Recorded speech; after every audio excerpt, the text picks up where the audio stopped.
Jesperem Juulem, thank you for taking the time to talk with us. There are plenty of parenting books on the bookshelves. What makes your book different? I think the most important difference is that it was the first book that pointed out that raising children takes place between the lines. It's in the way that parents are living together, living with their children, communicating with them, and so on and so forth. Not what you do when you think, now I'm raising my child. It is not about what is good for children. It's not about what is good for their parents. It is what is good for everybody and for what takes place between them. We cannot use this old authoritarian way. We cannot go on treating children like we have been doing. After reading Raising Competent Children, how will I be a different parent? That is an interesting question, because a lot of people read the book hoping to learn something about their children, and they end up having learned a lot about themselves. What are we doing to our children when we do like this? And what are we doing when we do like this? And that is the most important, of course, for all parents to consider, as well as teachers. What are we imagining 20 years down the road? What kind of person would we like to see? Most of us feel uncomfortable about the authoritarian parenting and teaching styles we grew up with. You argue that there is an alternative. Let's start by making it very, very clear that from everything we know, children need leadership. And they need adult leadership from their parents, from their teachers, and so on.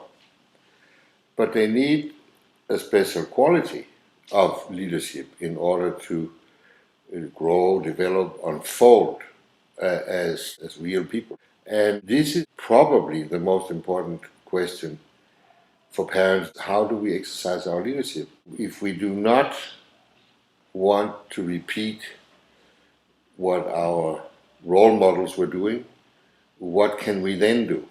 The alternative to authoritarian is to develop personal authority, that you are, as a parent, you're trustworthy.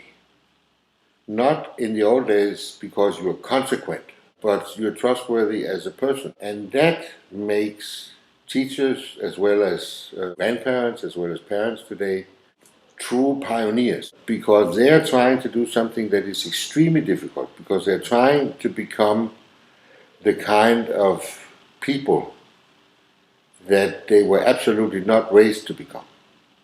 They were raised to be obedient, to adjust to authority, and now suddenly we discover that what we really need is to be much more authentic. One thing is that we are given a role as parents, but that doesn't mean that we have to act it like actors. It just means that we play an important part in the lives of our children. I would also like to say, to make plenty of mistakes. Do the best you can and find out which kind of parent would I like to be. You say children want to cooperate. Most parents and educators certainly don't experience that every day. Children say no all the time. How do they cooperate? It is strange that we overlook it, because it's not just that children want to cooperate. They are cooperating 99% of the time. If we take an example, let's say you live somewhere in Australia, you cannot have children, so you decide to adopt a child from Korea. This 1.5-year-old child will come to your home. He will think Korean, have Korean culture with him. Within a year, he's Australian. He thinks Australian, he speaks Australian, he plays with Australian children. That is a masterpiece of adaptation. Of course, they need, as we need, to take care of their own integrity. So sometimes they have to say no. It doesn't really mean that they don't want to do what you ask them to do, but it might have to do with the way you ask them. It's like a command. Most children hate that. 50 years ago it was different, because all parents were commanding. So as a child, you heard that all over the place. You say, okay, that's the way it is. The latest study I have seen tells us that children in all cultures say no to what the parents would like them to do. 65% of the time.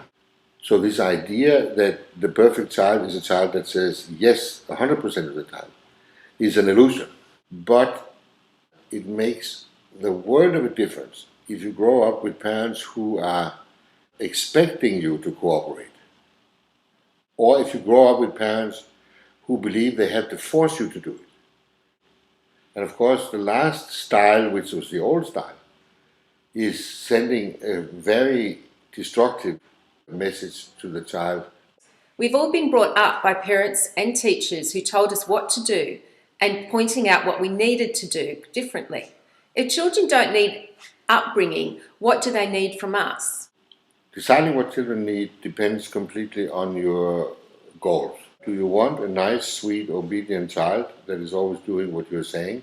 Or can you live with a feisty one who is also having it his own way? I can only say, if you want children to have a strong mental health, to have a very strong sense of what we call psychosocial competencies, they can live with themselves as they are and they can be with other people.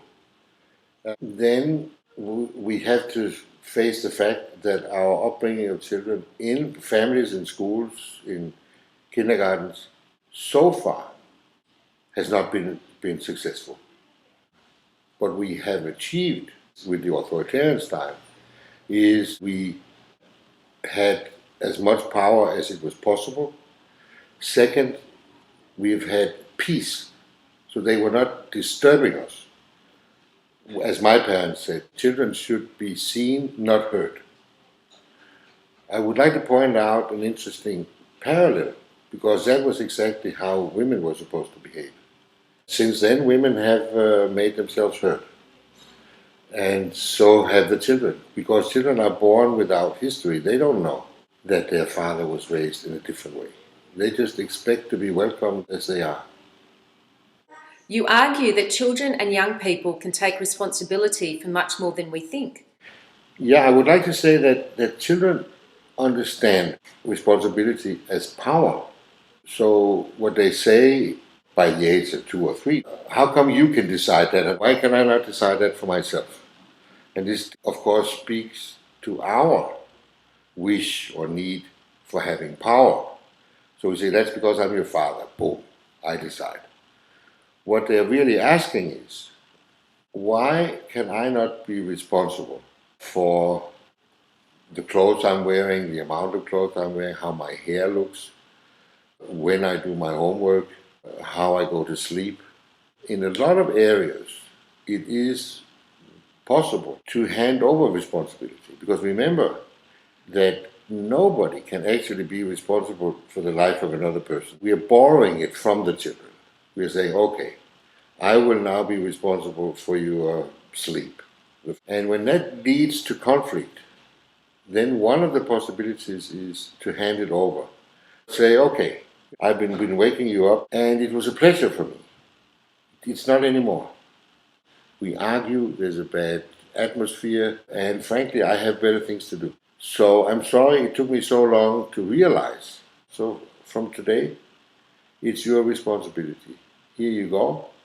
Thank you for letting me having it, and good luck. Many parents, especially with teenagers, believe that that will never work. The fact is that for teenagers especially, it is a relief that they become responsible for what has to do with their personal lives, their work, their sleep, their friends, so on and so forth.